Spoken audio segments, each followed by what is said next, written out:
This channel does not promote any violent, harmful, or illegal activities. All content provided by this channel is meant for an educational purpose only.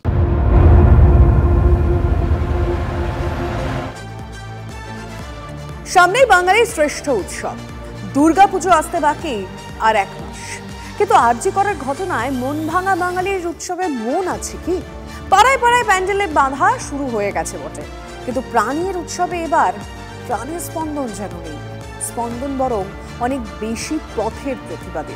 সোমবার supreme কোর্টে তিলোত্তমা মামলার শুনানির পরে অবশ্য বঙ্গবাসীকে উৎসবে ফেরার ডাক দিলেন মুখ্যমন্ত্রী।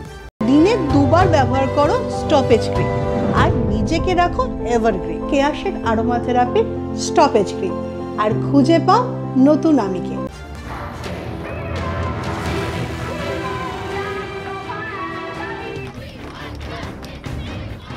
তিলোত্তমা ধর্ষণ ও খুনের ঘটনার 1 মাস হয়ে গেল।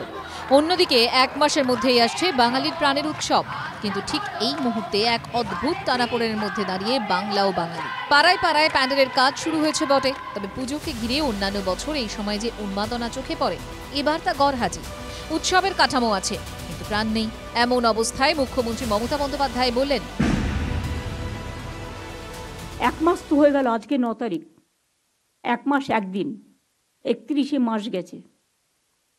আমি অনুরোধ করব, পুজোতে ফিরে আসুন, উৎসবে ফিরে আসুন। রাজ্যের প্রশাসনিক প্রধান আবেদন করছেন, কি বলছেন? জাস্টিস ফর তিলোত্তমা আন্দোলনের সঙ্গে জড়িয়ে থাকা বিভিন্ন শ্রেণীর মানুষ।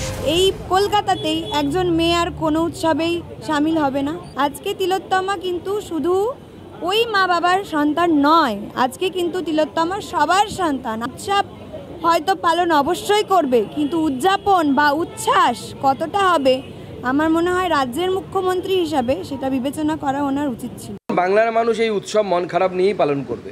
আমাদের দেবী দুর্গা আসেন, আমরা প্রত্যেক বছরই উমাকে তার নিজের ঘরের মেয়ের মতো বরণ করি, তাকে নিয়ে উদযাপন করি, কিন্তু এবার বাঙালি মন খারাপ করে পালন করবে। মাননীয় মুখ্যমন্ত্রীর আনন্দ উচ্ছ্বাস হয়েছে, উনি ওনার ভাইপো ভাতিজাদেরকে নিয়ে আনন্দ করুন, কোনো অসুবিধা নেই। দুনিয়া বলছে উই ডিমান্ড জাস্টিস, বাংলা বলছে বিচার চাই, মুখ্যমন্ত্রী বলছেন উৎসবে ফিরুন। আর আগে মুখ্যমন্ত্রী বলেছিলেন উৎসব করবো না তো শ্রাদ্ধ করব। এখন মুখ্যমন্ত্রী বলতে চাইছেন উৎসব করবো না তো বিচার করব। উনি বিচারের বিরুদ্ধে, সেই কারণে উৎসবের ঢাকনা নিয়েছেন।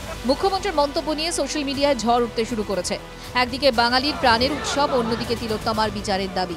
দুইয়ের মাঝে দাঁড়িয়ে পুজোর সঙ্গে অর্থনীতির একটা যোগ রয়েছে। অনেক মানুষের রুজি রুটি নির্ভর করে, এটা সত্যি। কেউ কেউ বলছেন পুজো হোক, কিন্তু উৎসব নয়। আমার ঘরেও দুর্গাপুজো হতো, আমার মেয়ে নিজে করতো, সেটা তো আমার বাড়িতে তো কোনোদিন আর দুর্গাপুজোর আলো জ্বলবে না। আমার ঘরের প্রদীপ নিভে গেছে, আমি কি করে মানুষকে বলবো উৎসবে ফিরতে বলুন? 1 মাস হয়ে গেছে। যদি মুখ্যমন্ত্রীর ফ্যামিলিতে এরকম ঘটনা ঘটতো, উনি কি পারতেন এটা বলতে? নিশ্চয়ই পারতেন না। আমাদের আন্দোলনকে অস্বীকার করা এবং আন্দোলনকে অসম্মান করা, এই জিনিসটা আমার মনে হয় সাধারণ মানুষ খুব একটা ভালোভাবে মেনে নেবে না। উৎসব হবে কি হবে না সেটা মানুষ ডিসাইড করবে, মানুষই বিচার করবে উৎসব হবে নাকি পুজো হবে। বাঙালির শ্রেষ্ঠ উৎসব, কিন্তু সেই বাঙালির মন ভেঙেছে আরজি করের ঘটনায়। মুখ্যমন্ত্রীর বার্তায় ভাঙা মন জুড়বে তো? Bureau report, TV9 Bangla.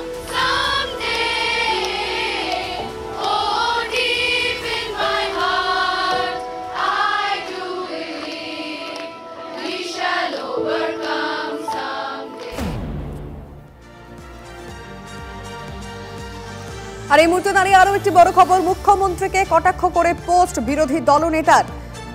আপনি কি জনগণের হাতের পুতুল পেয়েছেন? আপনি উঠতে বললে উঠবে, বসতে বললে বসবে, উৎসবে মেতে উঠতে বললে মেতে উঠবে, আন্দোলন বন্ধ করতে বললে বন্ধ করে দেবে। মুখ্যমন্ত্রীকে নিশানা শুভেন্দু অধিকারী। কি ভয়ঙ্কর কথাবার্তা বলছে, উৎসবে ফিরুন। এই নৃশংস বর্বরচিত অমানবিক হৃদয় বিদারক ঘটনাকে কলমের খোঁচায় বন্ধ করে দেবেন, তার সব ভুলিয়ে দিবেন। আমি 18 তারিখে সুপ্রিম কোর্টের হিয়ারিং দেখব, কি বলতে চায় সুপ্রিম কোর্ট।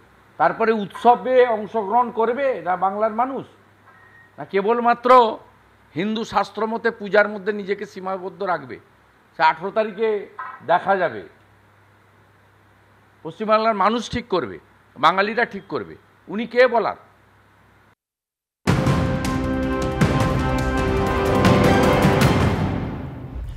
পালাবদলের বাংলাদেশের প্রয়াত সাহিত্যিক সুনীল গঙ্গোপাধ্যায়ের পৈতৃক ভিটের জবরদখল। মাদারীপুর জেলায় সুনীল গঙ্গোপাধ্যায়ের ওই ভিটেতে ভাঙচুর করে চালের গুদাম বানিয়েছেন বিএনপি স্থানীয় এক নেতা, দাবি বাংলাদেশের সংবাদ সংস্থা সূত্রে।